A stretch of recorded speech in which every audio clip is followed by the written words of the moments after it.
እና ምንድነው የምትጠብቁት? ሚስተር ምርጫ ቦርድ ሰላም ነው ሀገሪቱ ሂደቱን ጀምሮ የጊዜ ሰሌዳ አውጥቶ እንቅስቃሴ እየጀመረ ነው። ከወዲሁ አንዳንድ ጉዳዮችን ለማስፈጸም ስራዎችን እየሰራን ነው። ዕቃ የሚገቡ ዕቃ የሚወጡ ብዙ ነገሮችን እያለ ነው። ምንም የተፈጠረ ኮሽ ያለም ነገር ኢትዮጵያ ውስጥ ያለ አይመስልም በምርጫ ቦርድ መግለጫ ላይ የምናየው። ስለዚህ ምንድነው የምትጠብቁት? መግለጫ ይሰጣችኋል? በቀጣይ ሂደቱ ምንድነው? ከምርጫ ቦርድ ጋር ያላችሁ መጨረሻ ግንኙነት ምን ላይ ነው ያለው? እና እናንተስ መቼ ነው የምትወስኑት? ምርጫው እንዲህ ስለሆነ እንዲህ ነው ብላችሁ በይፋ አቋማችሁ የምትገልጹትስ መቼ ነው? ያ እንደ ኢሃፓስ ስነግርህ ምርጫው ውስጥ ገብተን ሂደቱን እንካፈላለን የሚል አቋም ላይ ነው ያለነው። ከዛ በኋላ ድምጽ መስጠቷን የእንትኗን ጉዳይ በሂደት የምንገመግመው ይሆናል። አሁን ባለው አያያዝ ግን በምርጫ ጊዜ የሚሰጡን መብቶች አሉ። ለምሳሌ ሰላማዊ ሰልፍ ማድረግ፣ ህዝብን የማደራጀት፣ የመቀስቀስ መብቶች አሉ። እነዛ መብቶች በምርጫ ሂደት ውስጥ ገብተን ኤክሰርሳይዝ እናደርጋለን። ግን አሁን ባለበት ሁኔታ አስቻይ ሁኔታ በሌለበት ጦርነት ባለበት እና መንግስት ደግሞ ሁሉም በኔ ቁጥጥር ስር ነው የሚል ትምክህት ላይ ባለበት ሁኔታ ግን አጃቢ ሆነን ደግሞ ሌላ 5 ዓመት ኢትዮጵያ ላይ ሰቆቃ የመጫን ደግሞ ፍላጎቱ የለንም። ኢንቴንሽናችንም ያ አይደለም። ስለዚህ እንደገለጽኩ በሂደት የምንወስን ነው በምርጫ ውስጥ ያለንን ሚና። ሂደቱን ግን እንደምንሳተፍበት ወስነናል። እንግዲህ ጠቅላይ ሚኒስትሩ ባለፈው በፓርላማ የተናገረው አለ ከወዲሁ ምርጫው ምን ሊመስል እንደሚችል ቁርጡን ያሳወቀበት ነው። የተወሰኑ ፓርላማው እንዲሆን አንፈልግም፣ ከወዲሁ ውጤቱን ተናግሮታል። እንዲሆን አንፈልግም፣ የተወሰኑ ድምጾች እንዲገቡ እንፈልጋለን ነው። ምናልባትም ማን ሊገባ እንደሚችል ከወዲሁ አብይ አህመድ ወስኖ የጨረሰ ነው የሚመስለው። ስለዚህ ውጤቱ ታውቋል። ውጤቱ ባለቀበት ምርጫ ላይ ጊዜያችሁንም የህዝብንም የትግል መንፈስ እንዲሁ ማዳከምና ማቀዝቀዝ አይሆንም? በነገር ላይ መሰል ኢህአፓና ሌሎች ጠንካራ ፓርቲዎች ምርጫ ውስጥ ባይገቡ ደስታው በብልጽግና ቤት በጣም ከባድ ነው የሚሆነው። በጣም ደስተኛ እንደሚሆኑ እናምናለን። ምክንያቱም ምርጫ ውስጥ ካልገባን ምንድነው የሚፈጠረው? እንቅስቃሴዎች ማድረግ አንችልም፣ መቀስቀስ አንችልም። ብዙ ሪስትሪክት የምንደረግባቸው እንትኖች አሉ፣ ነጥቦች ይኖሩናልና ባንገባና ባንቀናቀነው ከብልጽግና በላይ ደስተኛ የሚሆን አካል የለም። እንዳልኩ አጃቢ የመሆን ፍላጎት ግን በፍጹም የለንም። እኛ ሂደቱ ላይ እንሳተፋለን። በሂደቱ ውስጥ እየተሳተፍን አስቻይ ሁኔታዎች መኖራቸውን እንገመግማለን።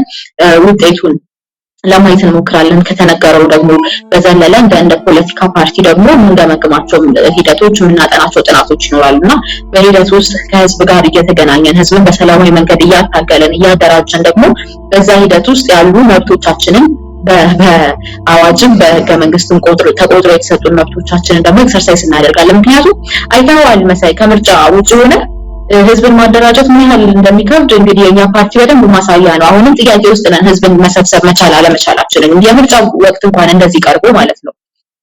ከዚህ በፊት የነበረው ሁኔታ መታቀው ነው የህዳር 30ን ሰላማዊ ሰልፍና ያንን መዛን ራይቶቻችንን ኤክሰርሳይዝ ለማድረግ አንፎርቹኔትሊ ምርጫን መጠበቅ ግድ ሆኖብናል። በሚያሳዝን ሁኔታ በዕለት ተዕለት እንቅስቃሴዎቻችን ማድረግ የምንችላቸው ነገሮች ማለት ነው። ስለዚህ አሁንም ያንን ተጠቅመን ህዝብን እናደራጃለን፣ ህዝብን እናወያያለን፣ ከህዝብ ጋር እንታገላለን በሰላማዊ መንገድ።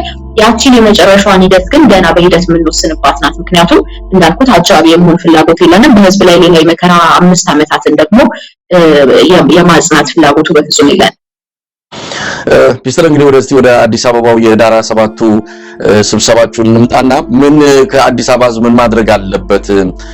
እንግዲህ ቀደም ሲል በማህበራዊ ሚዲያ ላይ በአንዳንድ ነገሮች የህዝቡን ስሜት ተረድተናል። ግን መሬት ላይ ያለው ምን እንደሆነ በትክክል እናንተ ነው የምታውቁት። እኛ በሰበሰብነውና በግብረ መልስ ባየነው መልኩ ህዝቡ ተነቃቅቷል፣ ድፍረት አለው። በመናቸውም ነገሮች እንደዚሁ ለስብሰባው ለማንኛውም ጥሪ ፍቃደኛ ሆኖ መስዋዕት ለመክፈል ይመጣል። ግን እናንተ ምን ትጠብቃላችሁ? አሁን ከአዲስ አበባ ህዝብ ይሄ ስብሰባ የተሳካ እንዲሆን ምን የምትጠብቁት ነገር አለ? በጋራ መቆም ነው የምንጠብቀው።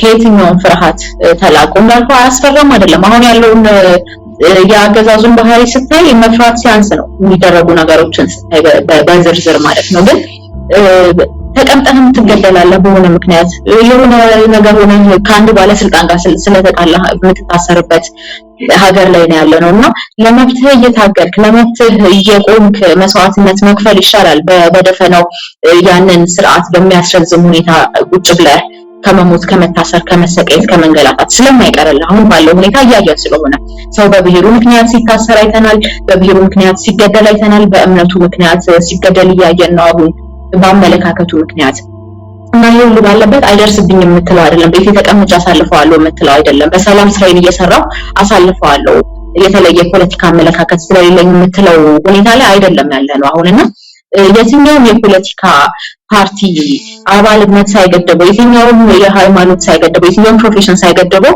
እየሞተ ያለው እንደሰው እየሞተ ያለው በጋራ ስለሆነ በጋራ ደግሞ ቆሞ ለመብቱ መታገል እንዳለበት ነው እኛ ምናምነውና ጥሪያችንን በዛ የተቃኘ ነው እንጂ ከሆነ ቦታ ስለመጣ ወይ የሆነ ችግር ስለደረሰበት ብቻ አይደለም። ሁሉም ችግር ያልደረሰበት የለም፣ ነገ ችግር የማይደርስበት የለም ዛሬ ባይደርስበትና በዛ ቅኝት ነው እኛም ህዝቡን የጠራነው። የምንጠብቀውም ደግሞ ያንን ነው። እውነት ለመናገር ሚስትር የተዘጋጀ ህዝብ ነው፣ በስሏል። ለተቃውሞም ሆነ ድምጹን ለማሰማት በድፍረት ጥሪያችሁን ተቀብሎ ለመውጣት የኢትዮጵያ ህዝብ ዝግጁ ነው። ቀደም ሲል እንዳልሽውም የሚያስተባብረው አንድ የሚያደርገው እምነት የሚጥልበት ሽግግሩ ደግሞ ለውጥ ያው አብዮትም ይሁን ሌላም ነገር ይሁን ለውጥ ሽግግር ካለ ጤናማ እንዲሆን እንደባለፉት አይነት የሆነ ጩሉሌ ጭልፊት መጥቶ የሚነጥቀው ለውጥ እንዳይሆን ህዝቡ መተማመንን ይፈልጋል። ከናንተም ከሌላውም ይህንን ነገር ከሚያስተባብር በዚህ ረገድ ምን እምነት አለው ህዝቡ እናንተ ላይ? ያ እንዳይከሰት ለማድረግ ያ ባለፈው በ2010 የተከሰተው አብይ አህመድ ከየት መጣ ሳይባል ያንን የህዝብ ትግል መንጥፎ ያው እስካሁን ህዝብን መከራ ላይ ያበላ ስልጣን ላይ ወጥቶ ነው ያለው።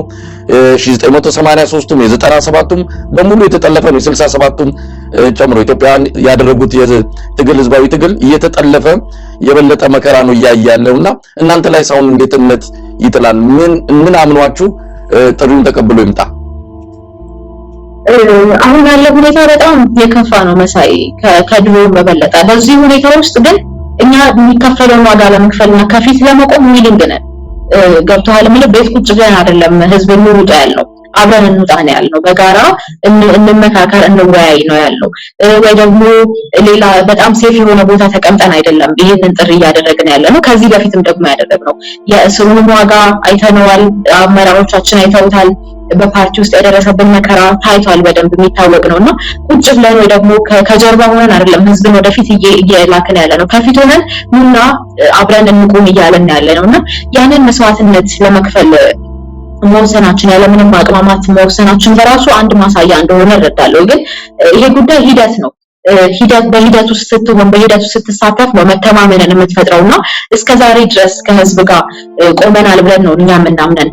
በምንችለው ነገር በሙሉ ሰልፍ ለመጥራት ከመሞከር ጀምሮ እስከ መግለጫዎች እያንዳንዱ የህዝብን ትርታ በማሳየት ኢንተርቪው ማድረግ በራሱ ኢንፋክት ቀላል አይደለም። አዲስ አበባ ውስጥ ቁጭ ብሎና ከህዝብ ጎን ቆመናል ብለን ነው የምናምነው። ያ ሁሉ ሂደታችን መተማመን ካልፈጠረ አሁን የምናደርገው ትግል በሂደት ውስጥ አብረን ስናሳልፍ መተማመን እንደሚፈጥር እንተማመናለን፣ እንረዳለን። ምክንያቱም ኢንቴንሽናችንን በደንብ አድርገን እናውቀዋለን። እኛ ለምን እዚህ እንዳለን በደንብ እናውቀዋለን እያንዳንዳችን እንደ ፓርቲም እንደ ግለሰብም ማለት ነው። ስለዚህ ያ የመጣንበት ባክግራውንድ ያ እየሄድንበት ያለው መንገድ ያ መስዋዕትነት ለመክፈል መቁረጣችንና እኛ ከፊት ሆነን ህዝብን ከኋላ ማድረጋችን በራሱ አንድ መተማመን የሚፈጥር ነገር እንደሆነ ነው እኔ በግሌ የምረዳው።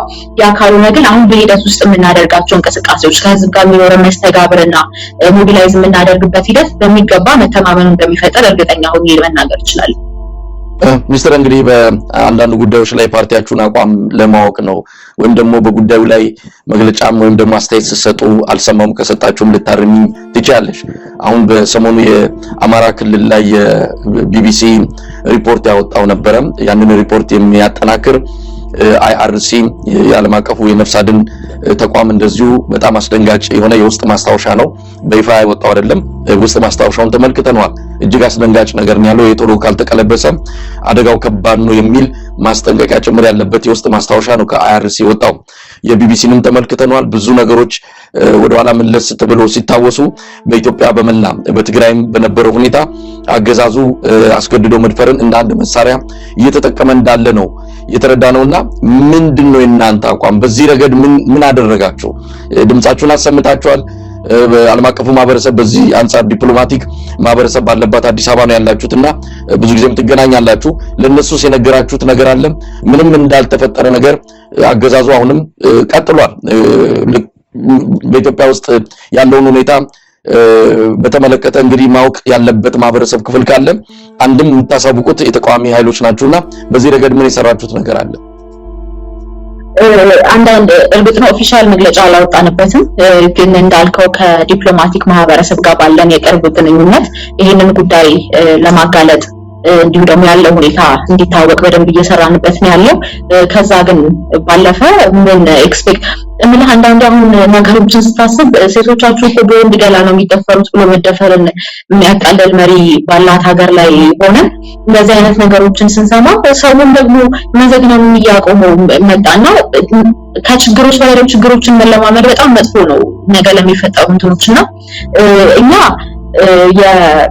በተለይ ደግሞ የአስገድዶ መድፈር ጥቃት የትኛውም አይነት የመግደል ጥቃት የጦርነት መሳሪያ መሆን አለበት ብለን አናምንም። በተለይ በሲቪሊያን ላይ የሚደረግ ጥቃት የትኛውም ጥቃት ነገር ግን አሁን ያለው ሁኔታ ስትመለከት ነገ ጦርነቱ አልቆ ጦርነቱ ወይም ደግሞ አጠቃላይ ዓለም አቀፍ ተቋማት ወደዛ ገብተው ጥናት እንዲያደርጉና ጋዜጠኞች ወደዛ ቦታ እንዲላኩ ቢፈቀድ የምንሰማው አሁን ከሰማነው በጣም በብዙ እጥፍ የሚልቅ እንደሆነ ነው የምንረዳው፣ በትግራይ ክልል የነበረውን ስለምናስታውስ ማለት ነው። ስለዚህ በጋራ ካልቆምን አሁንም ዞሮ የሚመጣው በጋራ መቆም ላይ ነው። መሳይ እንደምታስታውሰው ልክ እቺ እንትኗ ዜናዋ የቢቢሲው እንደወጣ ጊዜ በጣም መነጋገሪያ ሆኖ ነበር። ከዛ በኋላ ነገሩ እየተረሳ መጣ። ሊረሳ የማይገባው ጉዳይ ማለት ነው። ሰው ብንሆን እንደ ሰው ብናገናዘብ እንደ ሰው ብናስብ 2 ዓመት 3 ዓመት ሊያስለቅሰን የተገባው ጉዳይ አሁን በየጊዜው ሞት ስለምንሰማ ይሁን ወይ ደንዝዘኝ አላውቅም እንትን እየሆነ መጣ፣ እንደ ተራ ዜና እየተቆጠረ መጣና አሁንም ይሄንን በጋራ ሆነን ማስቆም ካልቻለን እንደ አማራ አይደለም ማለት ወይ እንደ ትግራይ አይደለም ማለት እንደ አጠቃላይ እንደ ኢትዮጵያዊ እንደ ሰው በጋራ መቆም ካልቻለን ነገ እያንዳንዳችን ቤት የሚያንኳኳ ጉዳይ ነውና ነገሩን ፖለቲሳይዝ ማድረግም ኢሹ አይደለም፣ ነገሩን ለትርፍ ለመጠቀምም ኢሹ አይደለም። ኢንፋክት እንደው እንትኑንና እኛ ባናወራው ራሱ ጥሩ ነበር። እኛ የፖለቲከኞች ኢሹ ባይሆን በጣም ጥሩ ነበር። እንደ ሰው ነው ሊያሳዝነን ሊረብሸን የሚገባው፣ እንደ ሰው ነበር በጋራ መቆም የሚገባንና በጋራ ካልቆምን አሁንም ካየናቸው ግፎች የበለጠ ካየነው ብዙ ጊዜ እንላለን ከዚህ የበለጠ የት ይመጣል፣ ከዚህ የባሰ የት ይመጣል እያየን ነው። በየዕለቱ እያየን ነው የባሱ ግፎች የባሱ ሰቆቃዎች እያየን ነውና አሁን በዚህ ሁኔታ ከቀጠልን ነገ ከዛሬ በጣም የከፋ ነው የሚሆነውና እየከፋም ስለሆነ እያየን ስለሆነ በጋራ መቆም አለብን ብለን ነው ምናምን። ይሄንን ያነሳሁት ያለ ምክንያትም አይደለም። በቅርቡ ሰሞኑን የቡድን 20 ሀገራት ስብሰባ በደቡብ አፍሪካ በተካሄደበት ጊዜ ምንም ሀገር ውስጥ ደምም ያላፈሰሰ የሰው ዝንብም እሺ ያለም አይመስል ንጹህ አድርጎ ራሱን ከሰዎች ከነዛ መሪዎች ጋር ተቀላቅሎ ጭራሽ በዛ መድረክ ላይ ጥሩ ዲፕሎማሲ ሰርተን መጣን የሚል የፕሮፓጋንዳ ጋጋታ ነው በመገናኛ ብዙሃን ህዝብ ትንፋሽ እስኪያጥረው ድረስ እየጋቱት ያሉት። ምንም የተደረገ ነገር የለም። በኮሪደር ላይ መጨባበጥ እንዲሁ ፎቶ መነሳትን እንደ ዲፕሎማሲ ስኬት አድርገው ህዝቡን ቅጥፈት እየሞሉት ያሉ መሪዎች ናቸው። እዚህ ላይ የእንግሊዙ ጠቅላይ ሚኒስትር ጋርም መጨባበጡ የታየበት ሁኔታ ነው ያለው። ይሄ የቢቢሲ ሪፖርት እንግዲህ ቢቢሲ የእንግሊዝ ነው፣ አብዛኛው በእንግሊዝ መንግስት ስር የሚተዳደር ሚዲያ ነውና ይህንን እያወጣ ቢቢሲ ጠቅላይ ሚኒስትሩ ሄዶ ከዚህ ሰው ጋር መነጋገሩና መተያየቱ በራሱ አዲስ አበባ ያለውን የእንግሊዝ ኤምባሲ ማብራሪያ መጠየቅ ጨምሮ አሁን ኢትዮጵያውያን በእንግሊዝ እያደረጉ ያሉት እንቅስቃሴ አለ። ለየምክር ቤት አባሎቻቸው ጥያቄ እየጠየቁ ነው የሚገኙት። ስለዚህ እንዲህ አይነቱ ነገር በተለይ ከናንተም የሚጠበቅ ይመስለኛል። ምክንያቱም የህዝብ ድምጽ መውጣት አለበት። እንዲህ አይነት ግፎች በጣም የሚያስደነግጥ ነው። እንዳልሽውም ሰው ለመር ነውና ሞትን አሁን የቤኒሻንጉልንም አንድ ላይ እንድታዩ ብዬ ነው። ቀጥሏል። ሁሉ ነገር እንደቀጠለ ነው። ምንም የቆመ ነገር የለም። ኃላፊነት የሚሰማው መንግስት ቢሆን ኖሮ ቢያንስ ያደረጉት ሌላ አካላት እንኳን ቢሆኑ ወጥቶ መግለጫ መስጠት፣ የሀዘን ቀን ማወጅ፣ እናንተም ጠቅሳችኋል በመግለጫችሁ ላይ የሀዘን ቀን እንዲታወጅ ጭምር እንዲህ አይነቱ ነገር ጫና መፈጠር አለበትና በዚህ ረገድ ብዙ እንደው ገፋ ያለ እንቅስቃሴ ስታደርጉ ስላላየው ነው ሚስተር የሀዘን ቀን ማወጅ የምንለው እንጂ የሀዘን ቀን እኮ እንደማይታወጅ እናውቃለን።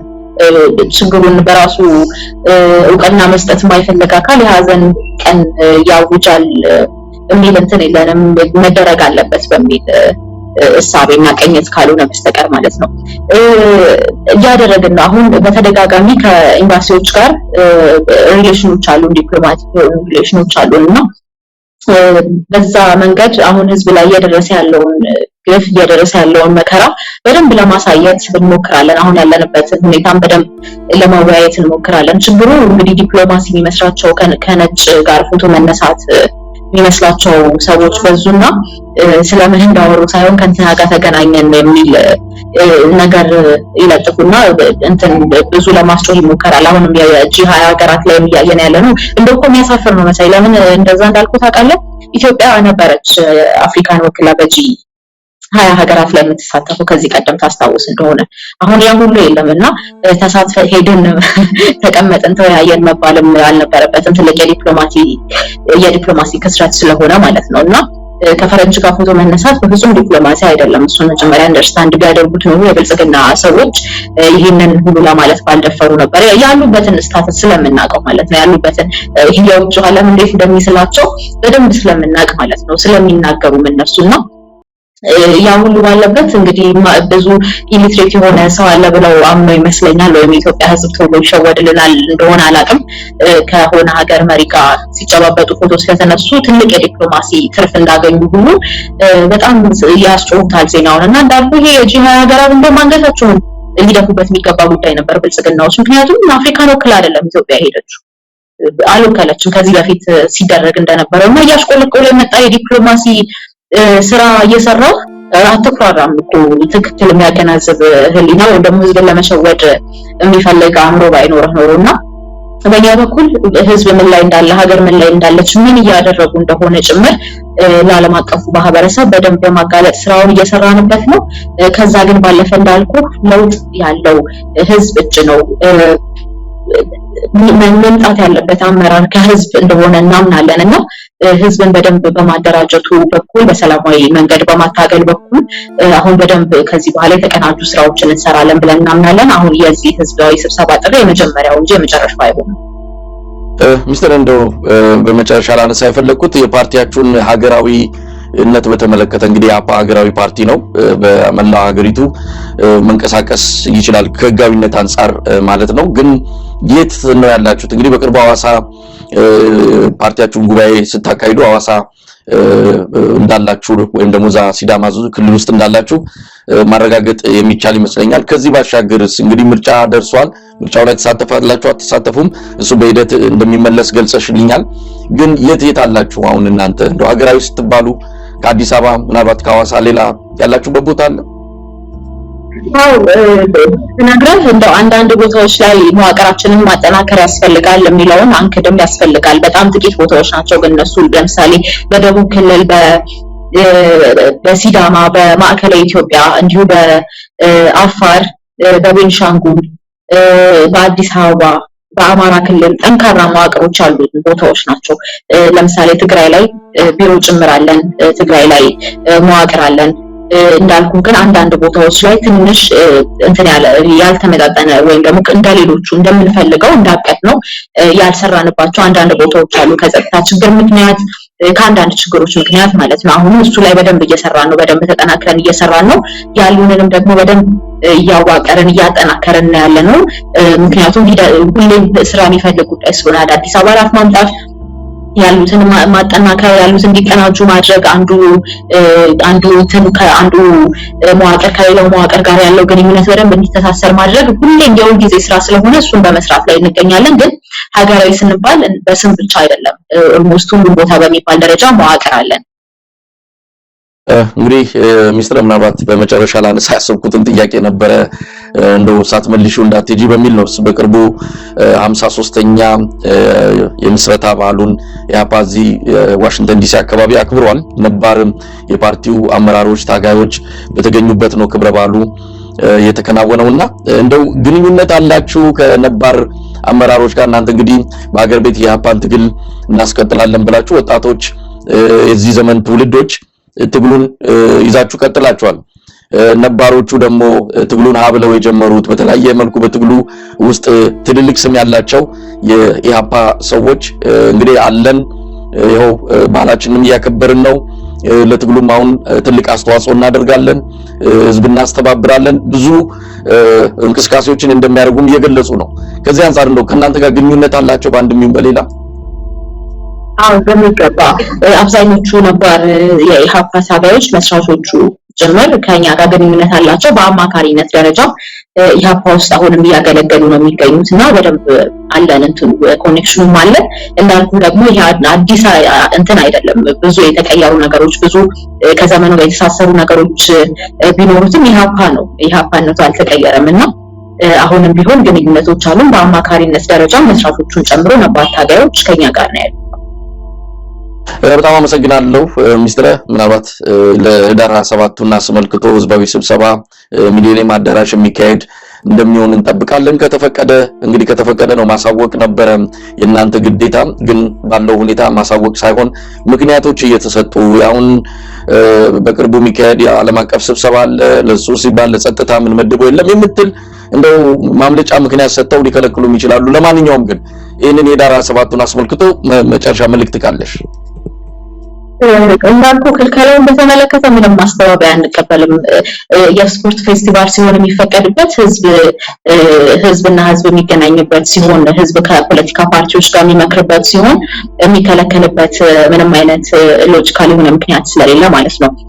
ሊከለክሉ ይችላሉ። ግን እንዳልኩት ቅድም ወደፊት የምናደርገውን ትግል ለቀጣይ እርምጃችን በጣም እንደ ስፕሪንት የሚሆነ ነገር ነው። በደንብ መስፈንጠሪያ የሚሆነ ነገር ነውና በደንብ እንቀጥልበታለን። እኛ ደግሞ እኛ እንመካከር ስንል ከጀርባ ሆነን አይደለም። ህዝብ መረዳት ያለበት ከፊት ሆነን የሚከፈሉ ዋጋዎችን የሚከፈሉ መስዋዕትነቶችን ሁሉ ከፊት ሆነን ለመክፈል ጭምር ቆርጠን ተነስተን ነው የምንለውና በጋራ ደግሞ ካልተወያየን በጋራ ችግሮቻችንን ካልተነጋገርን ነገ ማንም መጥቶ ችግራችንን አይፈታልንምና በጋራ ለመቆም ሲባል የሚከፈለውን ዋጋ ከፍለን መገናኘት አለብን የሚል መልእክት ነው ያለኝ። እንዳለመታደል ሆኖ ለመሰብሰብ ዋጋ መክፈል አስፈልጓል። እዚህ ሀገር ፍርሃት መፍራት አስፈልጓል እኛ ሀገር ላይና አሁን ያለው ሁኔታ ማንቀየረው ከሆነ ነገር የቤታችን መጥቶ ቤታችንን መቀመጥ ማንችልበት ሁኔታ ይፈጠራልና ከዚህ ቀደም እንደነበረው ባለፉት ጦርነቶች ላይ አሁንም ቢሆን በጋራ ማንቆም ከሆነ እንደ ሰው ማናስብ ከሆነ እንደ ሰው ያንዱ ህመም የማይሰማን ከሆነና ነገ ሀገራችንን ወዴት እናድርስ የሚለው ላይ